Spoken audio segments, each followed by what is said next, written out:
Olá, seja bem-vindo, bem-vinda. Está começando o podcast Rádio Ciência, popularização da pesquisa na região do Alto Solimões, criado para difundir, atualizar e informar a sociedade sobre ciência, pesquisa, tecnologia e inovação. Eu sou Kátia Franco e neste episódio vamos falar sobre o Grupo Interdisciplinar de Pesquisa e Extensão, OBECAS. A professora Jarliane da Silva Ferreira é a nossa convidada de hoje. Ela é graduada em Pedagogia, mestre em Educação e doutora em Sociedade e Cultura na Amazônia. Professora do Instituto de Natureza e Cultura da Universidade Federal do Amazonas, campus Benjamin Constant, natural de Benjamin Constant, no Amazonas, e atuante desde 2006 no INC, como professora do Magistério Superior na nossa tríplice fronteira Alto Solimões. Seja muito bem-vinda, professora Jarliane. Professora, onde a senhora tem atuado? Nos fale de seus projetos e ações. Olá a todos e todas, ouvintes da rádio, deste bonito programa. Eu gostaria primeiramente de agradecer a oportunidade dessa linda iniciativa, agradecer a professora doutora Tassiana por essa oportunidade e de estar difundindo, né, os programas que a gente realiza em toda a fronteira do Alto Solimões.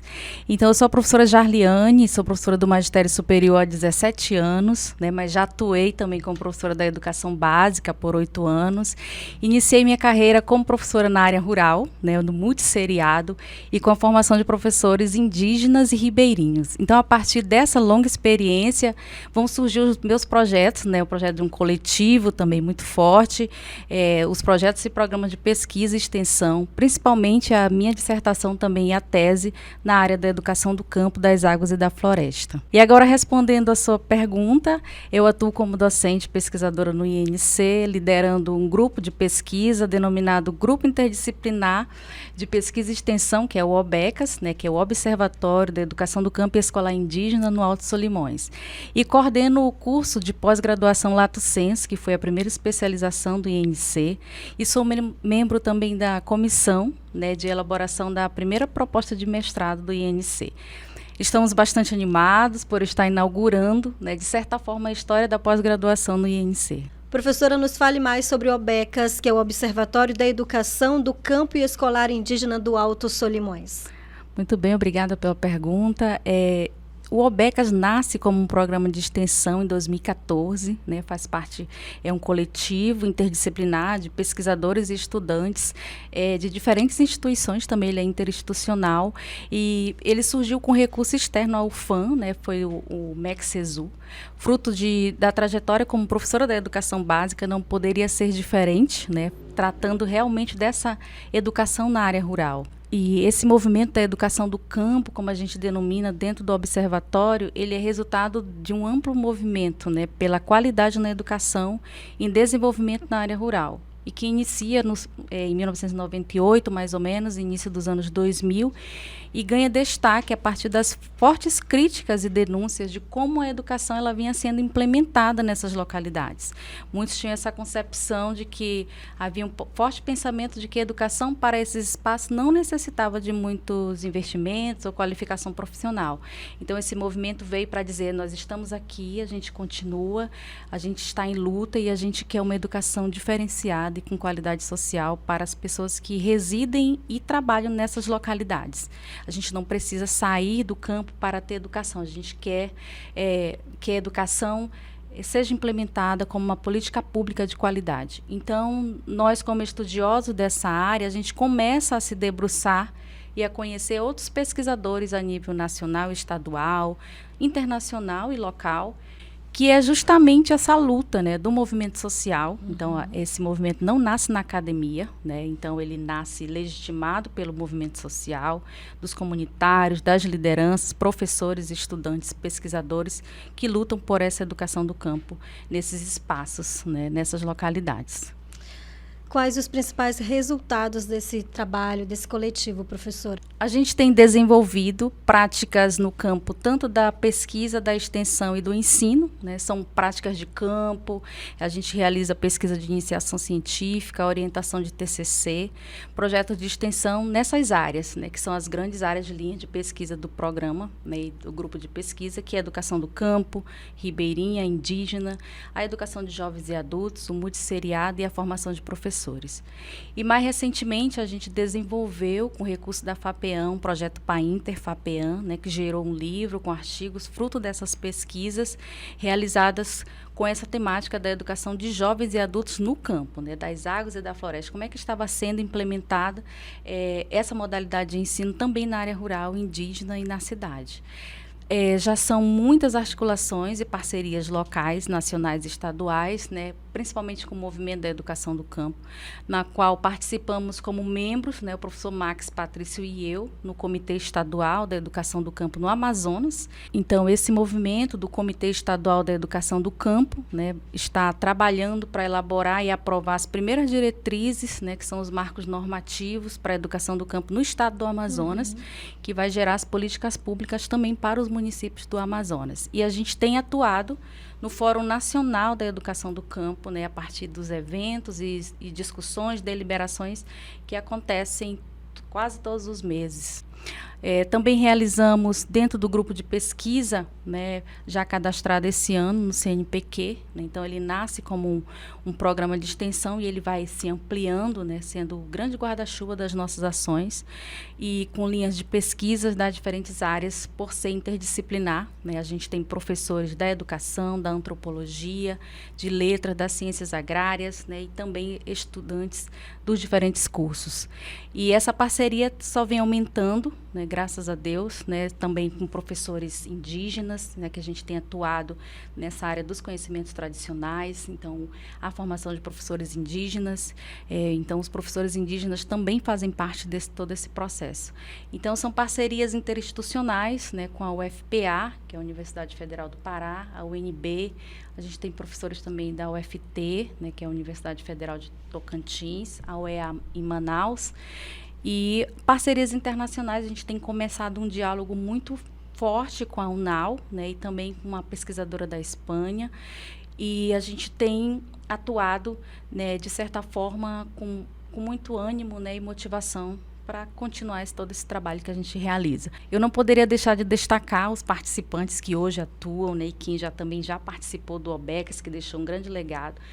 Os professores Patrício, Jones, a professora Gilce, né, o professor Max, a Edilanê, a Oderlene, a Simone, o Daniel, o Helenilson, e os professores, a professora Maria Auxiliadora e o professor Josenildo, que já foram, inclusive, coordenadores no momento em que eu estava no doutorado em processo de qualificação. E estudantes, né, são vários, né, então, e dos diferentes cursos do INC. Nos fale um pouco mais, professora, dos eventos já realizados pelo Observatório. Certo, então essa também eu não poderia deixar de destacar, né? Então são vários eventos, a gente tem um contínuo, inclusive, que já vai para a sua 4ª edição ano que vem, para comemorar esses 10 anos, celebrar com muita alegria por tudo que a gente tem realizado. Não é fácil chegar nessas comunidades, né? A gente sabe da logística que é, o diferencial geográfico que é o Amazonas, então o Alto Solimões, chegar nessas comunidades não tem sido fácil. Falar da pesquisa nesses lugares e da extensão, a gente precisa de maior recurso, maiores investimentos. Então, é um olhar e um tratamento nas políticas públicas de forma diferenciada, eu acredito nisso. Mas, mesmo assim, com tudo isso, a gente já fez muita coisa. Então, assim, e merece destaque, né, esse evento contínuo, que é o SECAF, que é o Seminário de Educação do Campo Escolar Indígena na fronteira do Alto Solimões, que a primeira edição foi em 2015, e a partir desse evento surgiu uma primeira carta de compromisso, né? A professora Ana Lúcia também não poderia deixar de destacar sua participação, hoje ela está na UFPA. Então, a gente inicia o movimento a partir de 2015, um ano depois de implementar o OBECAS, a gente realiza o primeiro evento, já com os resultados do primeiro ano, que foram muito, muito impactantes assim, para nós, né, participantes, e aí a gente realiza o primeiro evento, e aí já vai para a sua edição agora em 2024, para a sua 4ª edição. Em 2017, nós realizamos uma edição dos Diálogos Interdisciplinares, que a gente traz junto também com o SECAF. A gente tem apostado muito como INC, e a gente sabe de todos os nossos, da nossa agenda, né, que às vezes não é fácil. Então, a gente tem feito a conciliação de 2 eventos em um só e tem dado muito, muito certo. Então, o primeiro Diálogos Interdisciplinares, a gente casou com o primeiro Fórum da Educação do Campo, a gente teve participação, e aí, nesse sentido, a gente inaugura também a participação dos diferentes municípios, dos diferentes secretários da região do Alto Solimões. Imagine você ter um programa nessa extensão, exatamente. Sim. Porque não é só Benjamin. Então, a gente foi muito ousado, assim, dizer, é do Alto Solimões. Imagine você chegar nas comunidades do Alto Solimões. Então, assim, é um trabalho que a gente vai continuar por muitos anos, porque é um campo muito, muito extenso e com muita novidade. Então, assim, é um campo muito propício, é um celeiro para a investigação e para a nossa atuação. Então, a gente fica muito feliz. Às vezes, todas as vezes que a gente vai falando dos eventos, um também que a gente realiza é o diagnóstico participativo. Quando a gente vai nas comunidades, a gente traz, a partir desses diagnósticos, nós trazemos possibilidades já de projetos de extensão. Daí saem os nossos passes, as nossas pesquisas, nossos projetos de pesquisa e também os nossos PIBICs. Então, a gente realiza, como a gente é interdisciplinar, a gente faz uma dinâmica muito interessante, que são as metodologias participativas. A gente trabalha dentro de 5 eixos, né? A gente convida, faz a mobilização da comunidade. É um momento muito, muito animado e muito bonito de ver. A gente faz uma mobilização, né, para garantir todos os segmentos que puderem participar. A gente não fica só na educação, a gente vai para o setor primário, a gente vai para a área da saúde, a gente vai na cultura. Então, a gente se organiza para fazer esse mapeamento. Como é que está fazendo esse diagnóstico? Como está a situação desses setores nessa comunidade? Mas com muita cautela para não gerar também falsas expectativas. Sim. Que a gente vai lá. Então, como as comunidades, muitas vezes é muito difícil de chegar às políticas públicas, então eles veem uma esperança nisso. Mas a gente deixa muito claro que até onde nós podemos ir, até onde a universidade pode ir, né, para a partir daí trazer essas demandas para o OBECAS. Então, a gente fez também essa formação continuada, a gente traz a partir desse diagnóstico, aí veio para nós uma demanda muito alta, muito forte de formação continuada para esses docentes, e principalmente para o assessoramento dos projetos político-pedagógicos. Então, a gente tem atuado nessas frentes, né? Então, a gente tem feito bastante eventos, né? Ano passado foi o 3º SECAF, e aí a gente continua nessa luta. E, além disso, participações em eventos que a gente tem sido convidado ou com apresentação de trabalhos, e daí tem gerado muitas publicações também. Muito bem. A senhora falou da especialização, fruto do observatório. Detalhe mais para a gente, então, essa especialização que surgiu, né, através do OBECAS. Então, falar da especialização, nesse momento, é uma alegria para nós, né? A gente sabe dos muitos desafios que é implementar, né, uma proposta desse tamanho. Então, a gente recebe a demanda em meados de 2015, né, nesse evento, no primeiro evento, e veio com muita força os professores solicitando, colocando em pauta a formação de professores. Foi muito bonito, porque a gente fez a partir do seminário e do fórum, né, e os professores no GT da formação de professores, da valorização, eles disseram, nós queremos formação. A gente tem graduação, muitos não têm graduação, inclusive esse ano também a gente recebeu a primeira demanda para uma licenciatura em Educação do Campo, que é o nosso próximo projeto. Então, vem com muita força. Sim. Os professores solicitam, e é um direito, né? Está na Constituição, está na LDB, está no Plano Nacional de Educação, que faz os 10 anos ano que vem, que já conclui, mas que a gente percebe essa necessidade. Então, é uma especialização em educação do campo e escolar indígena, não poderia ser outro nome, outra nomenclatura, por conta dessa demanda que se apresenta, mas principalmente pelo objetivo do OBECAS, né? Então, ele tem 2 eixos de formação. ele forma tanto na área de formação indígena como ribeirinha, né, com os não indígenas, que é a área da educação do campo. Mas esse campo a gente não se vê muito nele, então a gente tem discutido muito sobre isso e ele ganha hoje uma nomenclatura das águas e da floresta. Então isso é um referencial para nós hoje, porque a partir das nossas pesquisas, das nossas demandas, da nossa luta, tem aparecido e ganhado nacionalmente esse reconhecimento. Está sendo um processo muito bonito, principalmente a partir do estado do Pará, né, que é referência para nós nessa área. Então, a gente inclui nessa nomenclatura das águas e da floresta.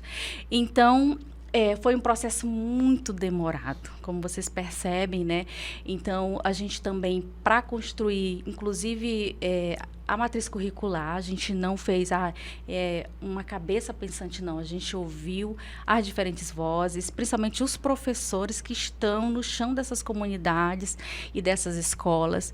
Eles disseram assim, hoje a gente tem assim, um curso que é a cara dessa diversidade, que é a cara dessa educação do campo, das águas e da floresta. Então, são disciplinas tanto voltadas para a educação do campo na área rural, sim, ribeirinha, né, que é o Amazonas, a Amazônia, mas também disciplinas voltadas para a educação escolar indígena. Então, os professores eles vão se formar nessas duas áreas. Sim.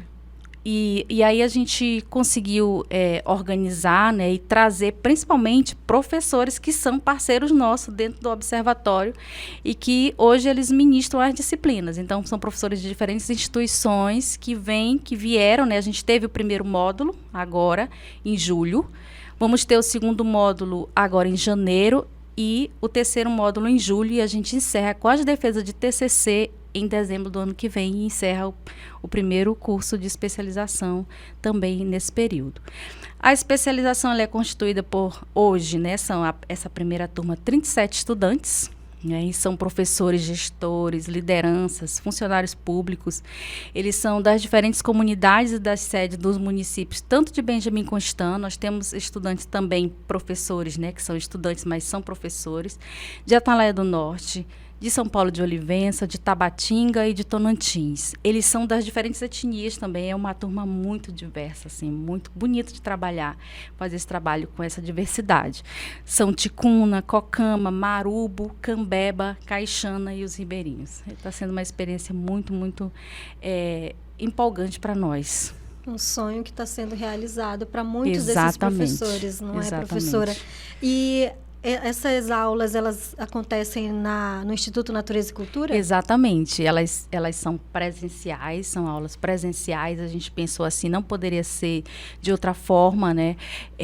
Considerando todos os desafios que é acessar a internet. Imagina um professor que está lá na comunidade de Feijoal para acessar a internet, ou numa comunidade aqui de Benjamin, ou lá de Tabatinga, ou lá em Tonantins. Sim. Então, esses desafios, né? Então, a gente não poderia ser de outra forma. Então, é um curso presencial, né? A gente, e também ele tem uma carga horária um pouquinho maior, 645 horas, mas por considerar, e olha que a gente ainda enxugou bastante, assim. Eram várias demandas de disciplinas que eles gostariam de ter. Por exemplo, tem uma disciplina de fronteira, né? E a gente está em esse diálogo com a UNAL, e para ver se o professor, se a gente realiza um intercâmbio em janeiro, eles vêm aqui e os daqui vão lá, nessa possibilidade, né?